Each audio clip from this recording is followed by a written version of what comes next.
మీ ఎలాంటి వ్యాపార ప్రకటనలకైనా వెంటనే మా ఛానల్ సంప్రదించండి. ప్రస్తుతం మనతో పాటు ప్రముఖ ఆధ్యాత్మికవేత్త జ్యోతిషరత్న జ్యోతిష సామ్రాట్ చింతా రుక్మాన్ గదరావు గారు మనతో ఉన్నారు. సో జనవరి మాసంలో మేషరాశి వాళ్ళకి ఎలా ఉంటుందో గురువు గారిని అడిగి తెలుసుకుందాం. నమస్కారం గురుగారు. మాతృదేవోభవ పితృదేవోభవ ఆచార్య దేవోభవ. ఓం నమో మాందేశ్వరాయ నమః. సో 2026 మనకి మొదటగా జనవరి మాసం మేషరాశి వారి పరిస్థితి ఎలా ఉంటుంది, ఓవరాల్గా ఎలాంటి జాగ్రత్తలు తీసుకోవాలి, ఏలాంటి శనిలో ఉన్నారు, దాని తాలూకు ఇంపాక్ట్ ఏ విధంగా ఉంటుంది? ఈ 2026 జనవరి మాసం మేషరాశి వాళ్లకు ఫలితాలు ఎలా ఉన్నాయో తెలుసుకునే ముందు ఈ రాశి గురించి ఏదైనా ఒక ప్రత్యేక విషయం మనం ప్రతి మాసం చెప్తూనే ఉన్నాము. అందులో భాగంగా మేషరాశిలో రవిగ్రహం ఉండగా పుట్టిన వాళ్ళు అంటే జన్మజాతకంలో ఈ మాసం రవి 14వ తారీఖు ధనుసు నుంచి మకరానికి వస్తున్నాడు. అదే మకర సంక్రాంతి అంటారు. ఇది గోచరంలో వీళ్ళకి పుట్టినప్పుడు జన్మజాతకంలో మేషంలోనే రవి ఉండగా మేషరాశి వాళ్ళు ఎలా ఉంటుందని ఒక ప్రత్యేకమైన విషయం చెప్పుకుందాం. మేషం అంటే తల, కాలపురుషుడు యొక్క తల. అంటే వీళ్ళకి ఆలోచనలు ఎక్కువ, వేగంగా ఆలోచిస్తారు, అంతే వేగంగా లాభాలు నష్టాలు అన్నీ కలిపి చూస్తూ పోతూ ఉంటారు. అక్కడే రవి ఉన్నాడంటే ఉచ్చస్థితి పొందుతాడు. మొదటి రాశి నవగ్రహాల మొదటి గ్రహం. అక్కడ రవి ఉచ్చస్థితి అంటే 100% పవర్ఫుల్గా ఉంటాడు. గుర్తింపు ఎక్కువ కోరుతారు వీళ్ళకు గుర్తింపు పొగడుతూ ఉంటే చాలు. అడ్మినిస్ట్రేషన్ ఎక్కువ బాగా చేస్తారు. రాజకీయం పైన ఎక్కువ ఇంట్రెస్ట్ కలిగిపోతుంది. మేషంలో రవి ఉన్న వాళ్ళు ఇంకా రాజకీయంలో ఏదో ఒక రకంగా ఉండే తీరుతారు. తక్కినటువంటి గ్రహస్థితులను కూడా అనుకూలించాయంటే ఎమ్మెల్యే కావడము, మినిస్టర్ కావడము, ఇంకా ఏ స్థాయికైనా దేశ స్థాయి పదవుల్లో కూడా వెళ్ళిపోతారు. ఎందుకంటే పదవి అనేది వీళ్ళకు ఇంకా దానికోసమే పుట్టాము అనే విధంగా ఆలోచిస్తారు. ఎందుకంటే రవి గ్రహమే రాజు. ఆ రాజు అనే గ్రహమే రాశిలో ఉన్నప్పుడు ఏమవుతుంది, తను లీడర్గానే భావిస్తాడు. కాబట్టి పదవి కోసము వీళ్ళు పడని తప్పనంటూ ఉండదు. అట్ ది సేమ్ టైం మళ్ళీ ఓడిపోతారు, మళ్ళీ గెలుస్తారు, మళ్ళీ ఓడిపోతారు, మళ్ళీ గెలుస్తారు. ఎందుకంటే సూర్యుడు ఉదయిస్తాడు, అస్తమిస్తాడు, ఉదయిస్తాడు, అస్తమిస్తాడు. అస్తమించినప్పుడు తీవ్రంగా బాధపడతారు. మళ్ళీ గెలిపోవడం సహజమే, మళ్ళీ మేము గెలుస్తామంటారు. రవిగ్రహానికి ఎలాగైతే అస్తమయం ఉదయం ఉంటుందో అలా ఉంటుంది. కానీ ఈ పదవి పోరాటాలు చేయడము, పదవుల కోసము ఇంకేదైనా చేయడము, ఖర్చు పెట్టడము, ఇవన్నీ కూడా మేషరాశి వాళ్ళకు ఉంటాయి. ఒకవేళ మాకు రాశిలో ఉన్నాడండి, మేము ఎమ్మెల్యేలు కాలేదు, అసలు కనీసం వార్డు మెంబర్ కూడా కాలేదు, మీరు చెప్పింది మాకు అప్లై కాలేదు అని ఆలోచించేవారు ఉంటే మన రాశి ఫలితాలు చూస్తూ ఇటువంటి లక్షణాలు వాళ్ళకు ఉంటాయి. వాళ్ళు ఉన్న ఏ రంగమైనా అందులో వీళ్ళు నెంబర్ 1గా ఉండాలంటారు. అంటే వాళ్ళకి సంస్థలో పనిచేయచ్చు, సంస్థ యూనియన్ లీడర్ నేను కావాలంటారు. అక్కడ అడ్మినిస్ట్రేషన్ మొత్తం చూస్తారు. లేదు ఇంకెవరైనా ఉంటే వాళ్ళని వీళ్ళ చేతిలో పెట్టుకొని చూస్తారు. కింగ్ మేకర్గా ఉంటారు. అంటే ఎడతిరిగి శాసిస్తారు. ఏ రంగంలో ఉండొచ్చు. ఒక అటవీ అమెజాన్ అడవుల్లో ఉంటాడు ఒక వ్యక్తి, మేషంలో పుట్టుంటాడు. ఆ మేషం రాశిలో పుట్టి రవి లగ్నంలో ఉంటాడు. ఆయన ఆయన ప్రధానమంత్రి అవుతాడు, ఆ గూడానికి నాయకుడు అవుతాడు. లీడర్షిప్ ఎక్కడైనా వస్తుంది. ఓ ఆటో కార్మికులుగా ఉంటారు, కార్మిక యూనియన్ లీడర్ అవుతారు. హమాలయ యూనియన్ ఉంటుంది, అక్కడ మేషంలో రవి ఉన్న వాళ్ళు ఆటోమేటిక్ లీడర్ అయిపోతారు. అంతే. ఎక్కడ వాళ్ళ స్థితిగతులు బట్టి వాళ్ళకు అగ్రనాయకత్వం వస్తుంది. ఇక్కడ రాజకీయాన్ని మనం ప్రధానంగా చూపించాం. తర్వాత ఈ మాసం మేషరాశికి ఎలా ఉంది గోచార ఫలితం అంటే మేషరాశికి ఇప్పుడు ఏలినాటి శని జరుగుతుంది. ఈ ఏలినాటి శని అనేది వ్యయస్థానంలో ఉంది. శనేశ్వరుడు 12వ ఇంట్లో ఉన్నాడు. అంటే నిద్ర 12వ ఇల్లు అంటే బెడ్రూమ్లో ఏముంది, శనేశ్వరుడు ఉన్నాడు. బాధకాధిపతి బెడ్రూమ్లో ఉన్నాడు. నిద్ర సరిగ్గా రాదు. ఎవరికైనా వాళ్ళ రాశి నుంచి 12వ స్థానం బెడ్రూమ్ లెక్క. 12వ స్థానంలో శుభగ్రహం ఉంది అనుకోండి, లగ్జరీగా పడుకొని నిద్రపోతారు. ఏ దిగులు ఉండదు, ఏముండదు, ప్రశాంతంగా మంచి నిద్ర. డాక్యుమెంటేషన్ ప్రాబ్లం కూడా వస్తుంది అంటారు. డాక్యుమెంట్ కారకుడు బుధుడు. బుధగ్రహం 9, 10 స్థానాల పైన ఉన్నాడు. ఈ మాసము 12, 14, 15, 17 తేదీల్లో రవి, బుధ, శుక్ర, కుజులు మారుతున్నారు 10వ ఇంట్లోకి. 10వ ఇంట్లోకి వస్తుంటే వీళ్ళకి వర్క్ ఎక్కువ ఉందని అర్థం. ఇప్పుడు ఎక్కువ వర్క్ ఉంది. మకరంలోకి గ్రహాలు వచ్చాయంటే వర్క్ ఎక్కువ. మకర రాశిలో గ్రహం లేకపోవడం బెటర్ ఎవరికైనా కూడా. మకర రాశిలో ఎన్ని గ్రహాలు ఉంటే అంత ఎక్కువ కర్మ ఉంది, అంత ఎక్కువ బాధ్యత ఉంది, చేయాల్సిన పని అంత ఉందని అర్థం. మకరం అంటేనే కాలపురుషుడు కర్మస్థానం, దాంట్లో 4 గ్రహాలు వస్తున్నాయి. ఈ వర్క్ ఎక్కువ ఉంది వీళ్ళకి. ఇప్పుడు 9వ స్థానంలోంచి 10వ స్థానంలో 4 గ్రహాలు వస్తున్నాయి. ఇక లాభంలో రాకున్నాడు, ఇది సూపర్. ఈ నిద్ర లేకపోయినా మకరంలోకి 4 గ్రహాలు వచ్చినా 4 గ్రహాలు వస్తే మంచిదే, అంటే వర్క్ ఎక్కువ కదా. పని బాట లేకుండా ఉంటేనే తలకాయ నొప్పి. ఏదో ఒకటి చేసిన, ఏమీ చేయని వాడికన్నా ఏదో ఒకటి చేసి నష్టపోయేవాడు గొప్పడు.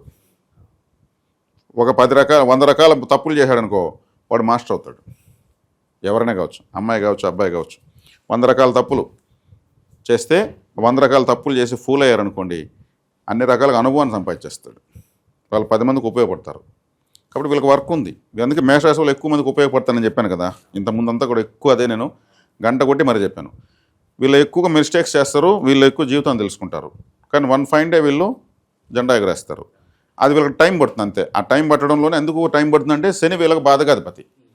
బాధ పెడతానే ఉంటాడు ఎప్పుడు శనేశ్వరుడు వీళ్ళని.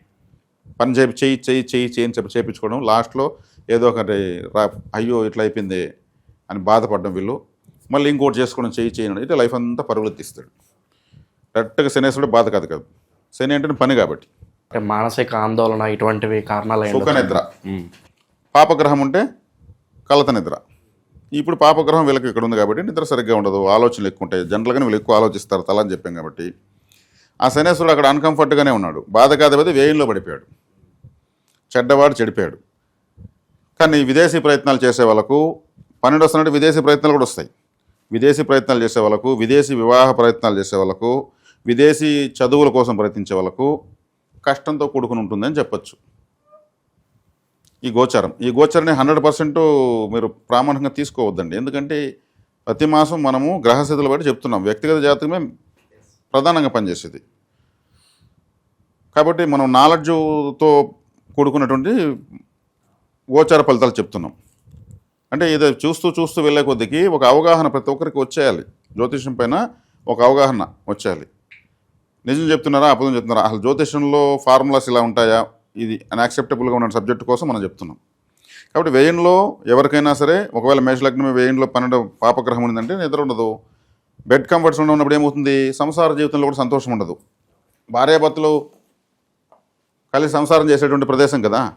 అక్కడ పాపగ్రహం ఉంటే ఏమవుతుంది, 7వ స్థానంలో శుభగ్రహం చూసుకుంటారు, 12వ స్థానంలో పాపగ్రహం ఉంటుంది. ఆడపోయి గొడవలు పడుతుంటారు. పగలంతా బాగానే ఉంటారు, గొడవలు పడుతూ ఉంటారు. అది పాపస్థానంలో 12వ స్థానంలో పాపగ్రహం ఉండడం, అది ఇంకేం లేదు.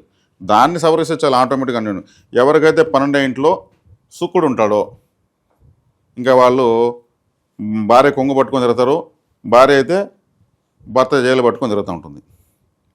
ఆ బెడ్ కంఫర్ట్స్ అనే చోట శుక్రుడు ఉన్నాడు. శుక్రుడు అంటే కాముకత్వానికి కారకుడు. అద్భుతంగా ఉంటుంది. శుక్రుడు వ్యయంలో పడిపోయినాడంటే అక్కడే ఆయన సూపర్గా ఉంటాడు. మనం పడుకునే బెడ్ శుక్రుడే. కాబట్టి ఇవి కూడా మనం వివరిద్దాం. గోచార ఫలితము అడ్డం పెట్టుకుని మనం ఏం చేస్తున్నాము, వాళ్ళ జీవిత ఫలం చెప్పాలనేది నా తపనంతా కూడా ఎప్పుడు కూడా. కాబట్టి వాళ్ళు వ్యక్తిగత జాతకం చూసుకోవచ్చు. 12వ స్థానంలో శుక్రుడు ఉంటే సూపర్. ఒకవేళ నీచబడి ఉంటే కూడా, ఒకవేళ శుక్రుడు నీచబడిపోయాడు అనుకోండి, తులా లగ్నానికి 12వ ఇంట్లో శుక్రుడు నీచబడిపోయాడు. శుక్రుడు నీచ అంటే బలం లేదని అర్థం. అక్కడ ఏమవుతుందంటే వాళ్ళు మల్టిపుల్ రిలేషన్స్ ఆశించేస్తారు. ఇంకా నీచం అంటే ఏమి, దిగజారుతారు. నాకు తృప్తి లేదు, కామపూరితమైన తృప్తి లేదనే విధంగా ఉంటుంది. అంటే గ్రహాలు అలా ఆలోచన చేస్తాయి. అట్లా ఇప్పుడు మేషరాశి వాళ్ళకు 12వ ఇంట్లో శని ఉన్నాడు. సరైన నిద్ర ఉండదు. శని కర్మకారకుడు. కర్మ అంటే పని. వీళ్ళు చేస్తున్న పని వల్ల ఆలోచనలు, ఒత్తిడి, డిలేసు, అందువల్ల దూర ప్రాంతాలకు సంబంధించి వీసా పాస్పోర్ట్లకు సంబంధించి విదేశీ వ్యాపారాలకు ఇంపోర్ట్ అండ్ ఎక్స్పోర్ట్ వాళ్ళు, ఇవన్నీ కూడా వీళ్ళకు క్లిష్టంగా ఉంటాయి. ప్రస్తుత కాలం వీళ్ళకి ఆర్థిక పరిస్థితి ఎలా నడుస్తుంది? ఆర్థిక పరిస్థితి, గురువు 3వ ఇంట్లో ఉన్నాడు. గురువు 3వ ఇంట్లో ఉండడం వల్ల వీళ్ళకు శని వ్యయంలో ఉన్నాడు, గురువు 3లో ఉన్నాడు. 10లోకి 9, 10లోకి 4 గ్రహాలు ఉన్నాయి. వీళ్ళకు శ్రమ ఎక్కువ ఉంటుంది, ఆదాయం తక్కువ ఉంటుంది. అంటే ఎప్పుడు కూడా మేషరాశి వాళ్ళకు గుడ్డు గుర్తు ఏమంటే, ఇప్పుడు ఈ గ్రహస్థితిని బట్టి నేను చెప్పడం లేదు, జనరల్గానే వీళ్ళకి అట్లాగే ఉంటుంది. దాని తగ్గట్టు 10వ స్థానంలోకి 4 గ్రహాలు వస్తున్నాయి. అంటే 10లో రవి రావడం చాలా గొప్ప విషయం, 10లో కుజుడు రావడం గొప్ప విషయం. ఈ రాష్ట్రాధిపతి కుజుడు. దీనివల్ల వీళ్ళకి మంచి కొత్త బెనిఫిట్స్ వస్తాయి, కొత్త అవకాశాలు వస్తాయి. ఆల్రెడీ వీళ్ళు చేస్తున్న ప్రాజెక్టులు లైవ్లోకి వచ్చేస్తాయి. ఏదైనా ఒకటి చేసి పెట్టుకుంటారు, కరెక్ట్గా లైవ్లోకి వస్తాయి. ఇప్పుడు లైవ్లోకి వచ్చి దూసుకెళ్ళిపోతారు. వాళ్ళ పూర్వీకులు ఏమన్నా ఉంటే తెలిసే అవకాశం ఉంటుంది, బట్ లేని వాళ్ళకైతే తెలియదు. తెలిసినా కానీ పలానా దేవతను ఎటువంటి నైవేద్యాలు పెట్టాలి, ఏ చెట్టు కింద పెట్టాలి, ఎటువంటి విగ్రహాలు పెట్టాలి, ఇవన్నీ ఉంటాయి. అవన్నీ తెలియకుండా పోతుంది చాలామందికి. దానికి మా జ్యోతిష్యాలయం నుంచి మేము ఒక ప్రత్యేకమైన వస్తువుని పరిచయం చేయడం జరిగింది. అదేమంటే సెంగాలి కర్ర అంటారు. కరంగాలిలాగా ఇది కూడా సెంగాలి. కరంగాలి అంటే నలుపుగా ఉన్న కాళికాదేవి, సెంగాలి ఎరుపుగా ఉన్న కాళికవి. ఇది సెంగాలి కర్రలు. ఇది చిన్నది, ఇది ఒక మీడియం సైజు, ఇది ఒక పెద్ద సైజు. ఇది కులదేవతగా భావించి పూజ రూమ్లో పెట్టి నమస్కారం చేసుకుని ధూపం చూపిస్తూ ఉంటారు. చాలా అరటిపండు, కొబ్బరికాయో, తేనో, అటుకులో, బెల్లమో, కలకండో, డ్రై ఫ్రూట్స్, ఏదో సహజ సిద్ధమైనటువంటి ఆహారం, ఉడికించింది కాకుండా, ప్యాకెట్ పాలు కాకుండా, ప్రకృతి వండిన వంటలు సమర్పించుకుంటే చాలు. ఇది కులదేవత తెలియని వాళ్ళ కోసం నేను చెప్తాను. ఒకవేళ తెలిస్తే మీ అదృష్టం, మీరు చక్కగా ఆరాధించుకోవచ్చు. వీళ్ళంత ఎక్కువ మందికి కులదేవత అనుగ్రహం కలగాలి. ప్రతి ఒక్కరికి కులదేవతను ఆరాధించే కొద్ది గ్రహ వ్యతిరేకతలు తగ్గిపోతాయి. అదేవిధంగా ఇంకా ఇక్కడ తీసుకుంటే ఎక్కువగా లక్ష్మీ కటాక్షం కోసం ఎక్కువ మంది తాపత్రయపడుతుంటారు. మహారాజా గోమతి చక్రము. గోమతి చక్రము ఒక ఇడ్లీ సైజు ఉంది, అరచేతులు పెట్టుకుంటే.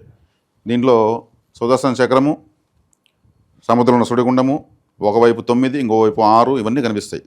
గోమతి నదిలో దొరుకుతాయి. ఇవి చాలా చాలా పవిత్రమైనటువంటిది, లక్ష్మీకరమైన వస్తువు కావాలంటే తీసుకోవచ్చు.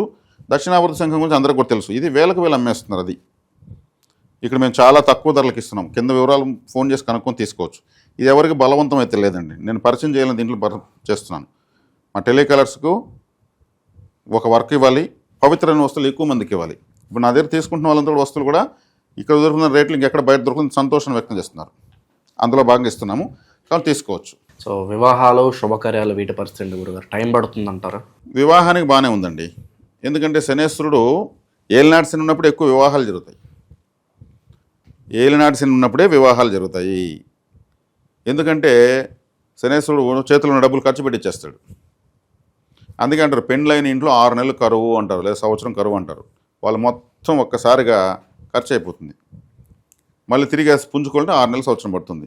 కాబట్టి ఏలినాటి శనికి వివాహానికి శుక్రుడికి గురువుకి సంబంధం లేదు. ఏలినాటి శని వచ్చిందంటే ఇండ్లు కడతారు, డబ్బు ఖర్చు పెడేస్తారు, పెళ్లిళ్ళు చేస్తారు, డబ్బులు ఖర్చు పెడేస్తారు, ఇంకేదైనా పెట్టుబడులు పెడతారు, బ్లాక్ అయిపోతుంది అమౌంట్, ఇంకేదన్నా షేర్స్లో పెడతారు, అది వీళ్ళకి అనుభవం లేకుండా అడిపోతుంది. అంటే డబ్బులు అనేది లాస్ అవ్వాలనేది టైం అనమాట. ఇది ఏదో చేసి డబ్బు బర్న్ అవ్వాలనేది వస్తుందన్నమాట.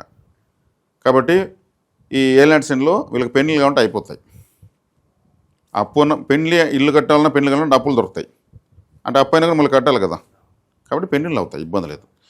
వృత్తుల్లో స్థిరపడతారు. విద్యార్థులు విదేశీ ప్రయత్నాల పరిస్థితి ఏంటి గురుగారు? విదేశీ ప్రయత్నాల గురించి ఫస్ట్ నేను చెప్పింది. 12లో శని ఉన్నాడు కాబట్టి అతి కష్టంతో కూడుకున్నటువంటి విధానం ఉంటుంది.